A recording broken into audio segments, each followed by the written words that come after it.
doesn't love M&Ms? I know I do. I've always wanted green to melt for me ever since I saw her in the commercial. M&Ms have been a staple in modern culture for so long that we don't ever wonder how they came to be. Well, today, we wonder. This is the real reason M&Ms were made.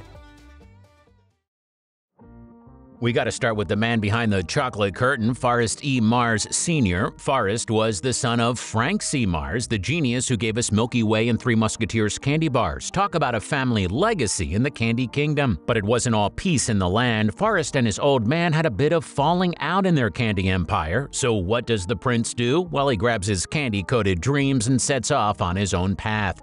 Forrest, with a twinkle in his eye and a craving for confectionery conquest, jets off to Europe. There he hitches his wagon to another food giant, Nestle. Forrest dives headfirst into the world of chocolate and candy, soaking up knowledge like a sponge in a sea of syrup. Armed with this newfound wisdom and a belly full of ambition, Forrest marches back to the land of the free, ready to unleash his candy creations upon the world, just like Willy Wonka coming back from Loompa Land. And what he took back with him, he turned into a multi-million-dollar product. At the height of the Spanish Civil War, Forrest Mars Sr. found inspiration in the clever chocolate-eating habits of soldiers. Picture this, it's 1941 and Forrest, the mastermind behind the Mars bar, is on a mission to revolutionize chocolate yet again. Troops were munching on small pellets of chocolate balls coated in a hard candy shell. Why, you ask? Well, in those days, air conditioning was about as common as a unicorn in Times Square. Stores, cars, homes, none of them had AC, and I'm sure you know that heat can be downright cruel to chocolate. Like sending a snowman to the beach without sunscreen, it just doesn't end well.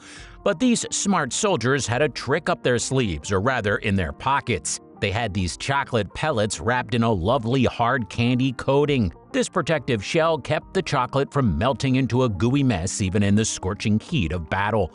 Forrest, with his keen eye for innovation, saw this and thought that's the ticket. But then again, it might not be as fascinating as that. Since Forrest Mars Sr. was in the land of tea and crumpets, he might have come across the M&M ancestor British candy maker Roundtree Smarties. Smarties were these delightful chocolate candies coated in a hard shell just like our beloved M&Ms. And they came in a rainbow of colors, making them not just a treat for the taste buds but also a feast for the eyes. Now, rumor has it that Forrest, with his keen eye for confectionery genius, took one look at these colorful confections and remembered that good artists copy, but great artists steal. So, armed with inspiration from across the pond, Forrest set out to create his own version of these candy-coated delights. But in the tumultuous times of World War II, sugar is as precious as gold in the USA, rationed and in short supply. But in the middle of this sugar drought, there's one chocolate powerhouse that managed to secure endless reserves: Hershey. Now, Hershey wasn't about to let sugar rationing crumble their cocoa empire. They lobbied hard with the government to secure access to sugar, fearing that the rationing could spell disaster for their business, and their clever strategy paid off, granting them the sugar they needed to keep the chocolate flowing. But here's where the plot thickens. Like melted chocolate on a hot day, Forrest Mars saw an opportunity in this chocolate saga. He knew that Hershey had the key to a steady supply of chocolate, a precious commodity during wartime. And so he struck up a deal that would go down in candy history. Enter William Murray, the son of a Hershey executive. Forrest and William joined forces in an 80-20 deal, leveraging Hershey's access to chocolate capital and technology to bring their candy creation to life. And what did they name this sweet sensation? M&Ms, which stands for Mars and Murray, a nod to their shared last names and the delicious blend of Hershey's chocolate and Mars' ingenuity. With World War II in full swing and Hershey's in collaboration with Forrest Mars supplying chocolate to our troops, now chocolate in tropical climates during war, that's a recipe for disaster, with chocolate bars turning into gooey messes almost instantly. But Mars and Hershey had a trick up their sleeves: the patented candy coating of M&Ms. This ingenious invention wasn't just about making chocolate portable, it was a lifesaver in hot, humid conditions. The candy coating acted as a shield, keeping the chocolate inside cool and intact. even in the sweltering heat of battle. Needless to say, our soldiers fell in love with these little chocolate gems. They were convenient, portable, and most importantly, they did not turn into a melty mess. It was a hit among the troops, boosting morale and satisfying sweet cravings on the go. M&Ms were quite the treat. Only problem is they were exclusive to our brave soldiers, which meant you had to enlist to get a taste of these chocolate buttons. Now, fast forward to post-war America, and M&Ms are no longer just for the military. They've won over the taste buds of the nation, becoming a symbol of deliciousness and innovation. Forrest Mars, seeing how his chocolate's popularity pulled in the big bucks, brought out his partner Murray, and since they were so popular, everyone wanted a piece of the pie. Not long after, a slew of imitation candies popped up left and right, so Mars stamped the iconic M on each candy, a mark of authenticity that assures consumers were getting the real deal. M&Ms got so big that they literally went where no candy had gone before, into space. In a historic moment in space exploration, the first space shuttle astronauts are gearing up for their journey around Earth's atmosphere. Among the essentials packed for their mission? You guessed it, M&M's chocolate candies. The astronauts chose M&M's as part of their food supply, making it the first candy to venture into the great unknown of space.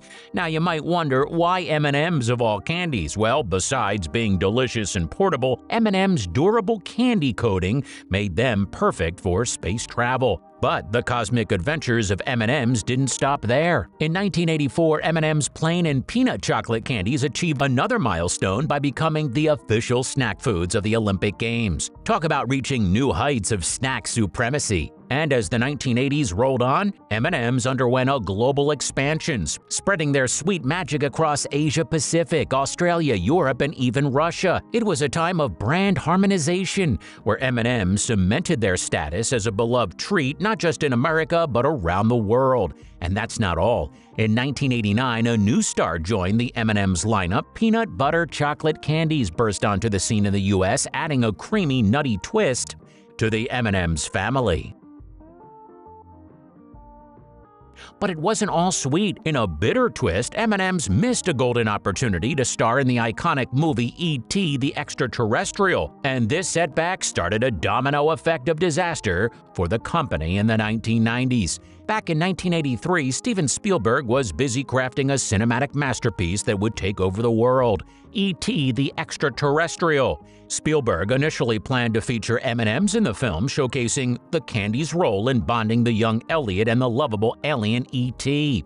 But thanks to a missed communication or maybe a strategic decision gone awry, M&M's didn't make it to the silver screen alongside E.T. Instead, Reese's Pieces stepped into the spotlight, becoming the iconic candy associated with the movie's heartwarming moments. It was a missed opportunity of galactic proportions for M&M's as E.T. went on to become a cultural phenomenon, propelling Reese's Pieces to newfound fame and fortune. While the candy remained a household name, it faced stiff competition from other confectionery giants and a shifting consumer landscape. In the late 90s, M&M's turned their fortunes around with the help of their iconic walking and talking mascots, whose personalities are as colorful as their candy shells. Enter the dynamic duo of mascots, the lovable and witty Red and Yellow M&M's. Red, with his charismatic and slightly mischievous personality, became the face of M&M's advertising campaigns. Voiced by the talented Billy West, Red is confident, witty, and almost ready with a clever quip or humorous observation. His trademark line, "melts in your mouth, not in your hand," became synonymous with M&M's durability.